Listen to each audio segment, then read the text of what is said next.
Good morning. My name is Dr. Rita Kumari, Department of Psychology, Marwari college Ranchi. आज मैं semester 2 paper 3 paper का नाम है बायोसाइकोलॉजी, जीव मनोविज्ञान।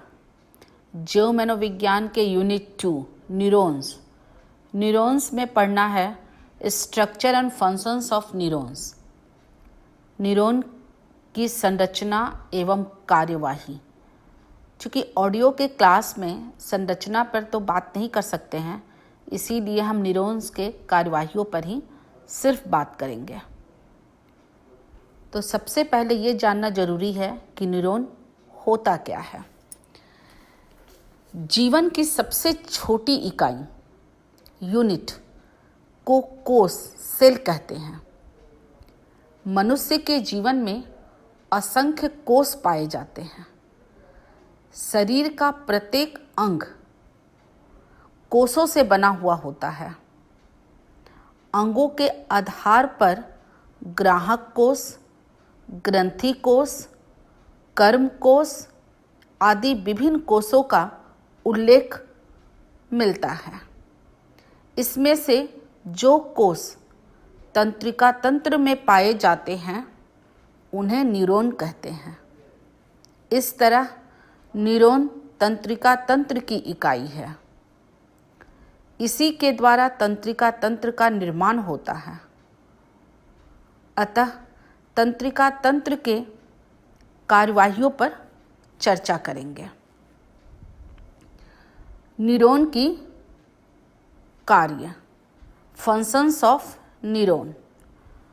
साधारण कोषों की अपेक्षा न्यूरॉन की बनावट थोड़ी भिन्न होती है।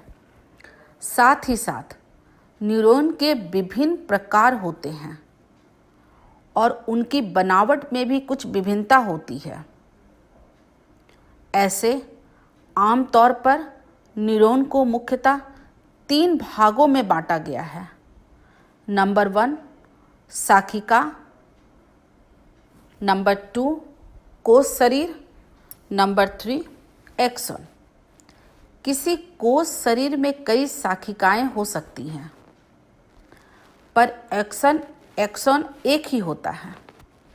शाखिका और एक्सन पतले पतले तंतु फाइबर्स हैं जो कोष शरीर सेल बॉडी से लगे होते हैं। नंबर 1 शाखिका। शाखिकाएं वृक्ष की टहनियों की तरह होती है, जिसमें कई छोटी छोटी शाखाएं, उपशाखाएं भी रहती है। यद्यपि यह जरूरी नहीं है, पर भी कुछ स्नायु कोष ऐसे होते हैं जिनमें शाखिकाएं ठीक कोष शरीर सेल बॉडी के चारों ओर फैली रहती है। शाखिकाएं इस तरह फैली रहती है कि वे आने वाले तंत्रिका आवेग नर्व इम्पल्सेस को ग्रहण कर उसे कोष शरीर के भीतर भेज देती है। इस तरह शाखिका का मुख्य कार्य तंत्रिका आवेग को पकड़ना, नर्व इम्पल्सेस को पकड़ना और उसे कोष शरीर सेल बॉडी में के भीतर भेजना होता है। नंबर 2 कोष शरीर सेल बॉडी। कोष शरीर के अंतर्गत ही न्यूरॉन का जीव होता है। कोष शरीर ऊपर से एक झिल्ली से ढका होता है, जिसे कोष की झिल्ली भी कहते हैं। इस झिल्ली के अंदर एक प्रकार का तरल पदार्थ होता है जिसे साइटोप्लाज्मा कहते हैं। कोष शरीर के बीच में केंद्रक न्यूक्लियस होता है।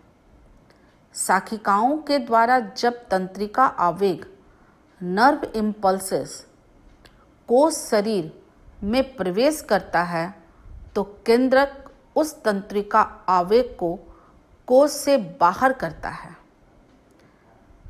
कहने का तात्पर्य यह है कि केंद्रक न्यूक्लियस तंत्रिका आवेग को एक्सन की ओर जाने देता है। Number 3 action. एक्सन कोष शरीर के किनारे से निकलता है। यह पतला पर काफ़ी लंबा होता है।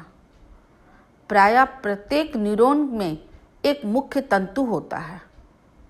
इसके अंतिम छोर पर कई छोटे छोटे तंतु फाइबर्स लगे रहते हैं, जिन्हें एंड ब्रश कहते हैं। एक्सन का कार्य तंत्रिका आवेग को कोष शरीर से निकालकर न्यूरॉन के अंतिम छोर पर पहुंचा देता है। इस तरह तंत्रिका आवेग एक्सन के द्वारा ही न्यूरॉन से बाहर निकलता है। स्पष्ट है, कोशिकाओं शाखिकाओं के द्वारा तंत्रिका आवेग इकट्ठा होकर कोष शरीर के अंदर जाते हैं। केंद्रक न्यूक्लियस उस तंत्रिका आवेग को ग्रहण कर पुनः उसे बाहर होने को निर्देशित करता है और तब एक्सन के द्वारा यह तंत्रिका आवेग न्यूरॉन के छोर पर पहुंच जाता है।